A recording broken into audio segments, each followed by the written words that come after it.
Hello parents and professionals, it's a pleasure to be speaking to you, not least because I have not been able to do any more Facebook Lives for probably the last 2 weeks, and that is not by my choosing. Unfortunately, as of about 2.5 weeks ago, I was banned from Facebook.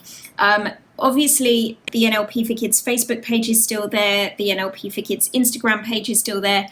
I just can't log into them. I can't even log into my own personal account. And the reason why is because Facebook believes that I'm under the age of 13 years old. I mean, look at this youthful face.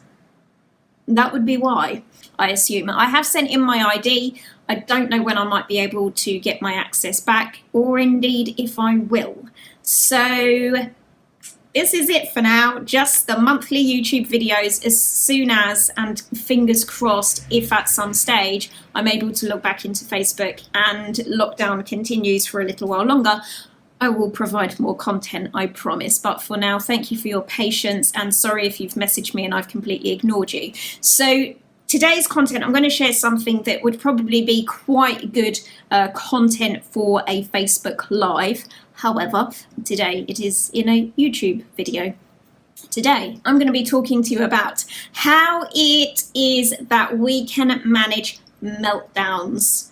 You know, like the horrific, dramatic, emotion-fueled, terrible meltdowns. If you would like to know how it is that you can manage meltdowns, then just keep on watching.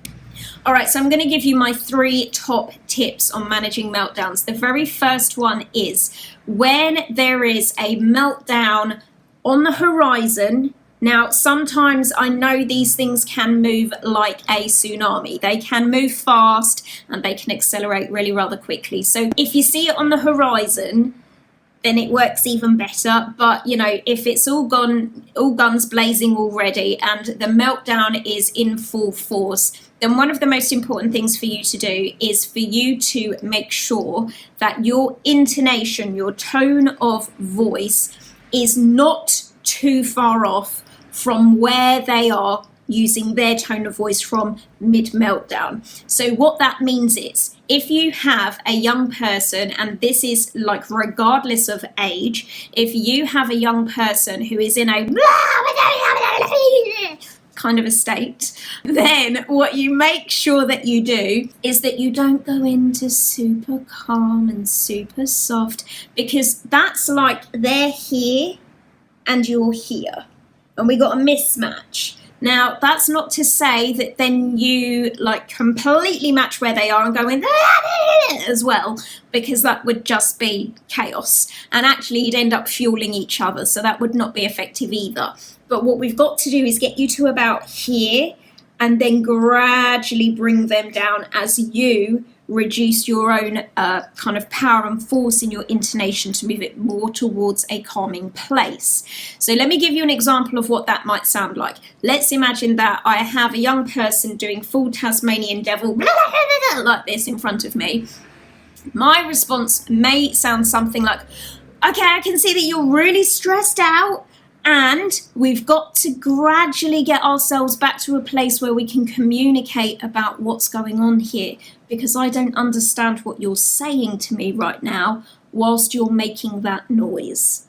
Okay, so I've taught you this stuff before, but basically what I'm saying here is that you stop here and you're gradually going to bring it lower and lower and lower down. So you've got to do some sort of matching with your pitch and your intonation and gradually reduce it. This is called pacing and leading. It means that you do what they do. So my cat's just come over to say hi. Hi. So it means that you do what they do, and you do what they do a bit more, and you do it a bit more, and then gradually you begin to shift and change. And because it's like you've hooked them in by having that rapport with them, then they will follow you.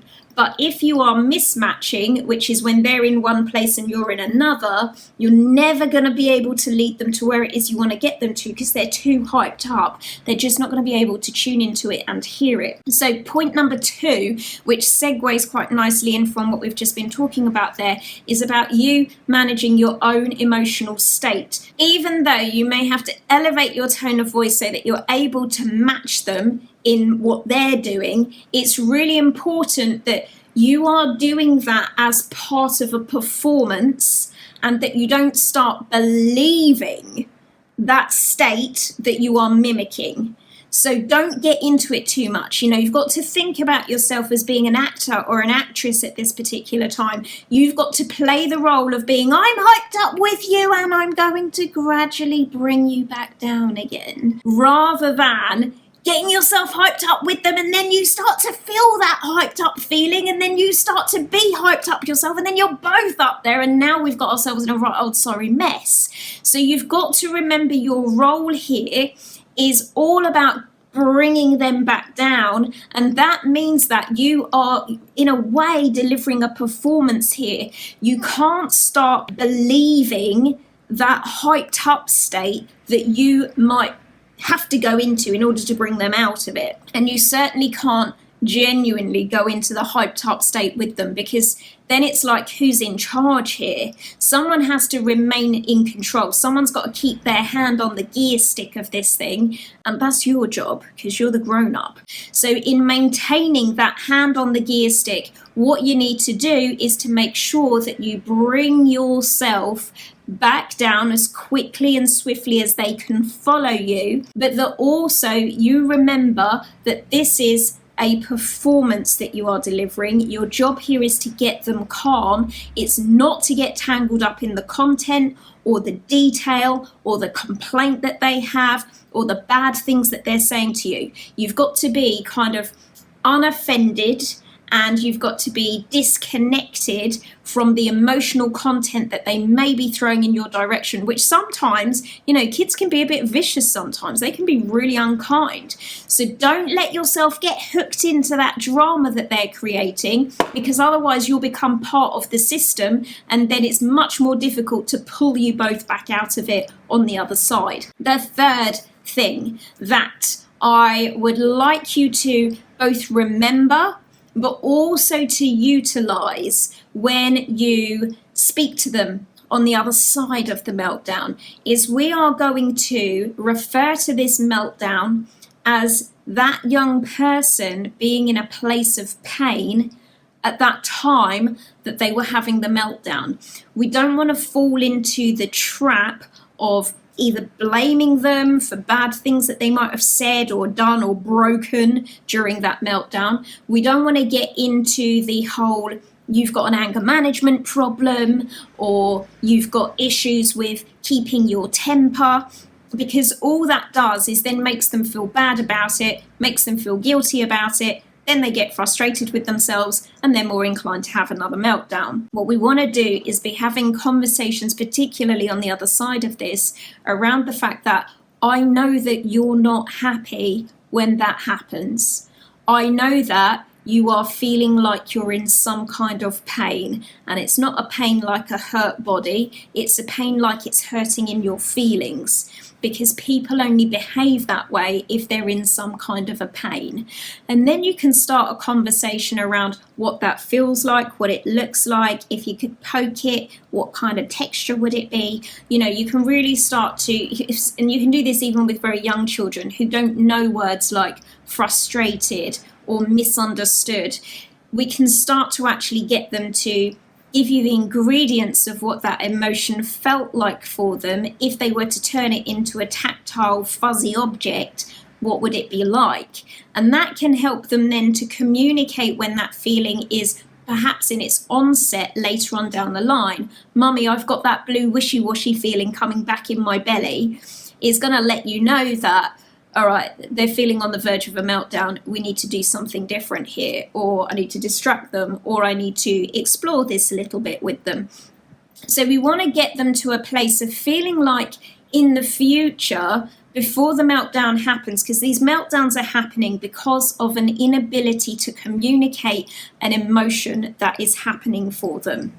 And that emotion is a painful one. And it might be something like, that's not fair. It might be something like, you've overstepped a boundary with me. But they maybe haven't got the words to be able to express it in that particular moment. So if we can get them associating to this as, I know that you are in a place of pain right now, then we're taking the blame away from the equation, and we're giving them that sort of opportunity to say, yeah, it did feel painful for me in some way.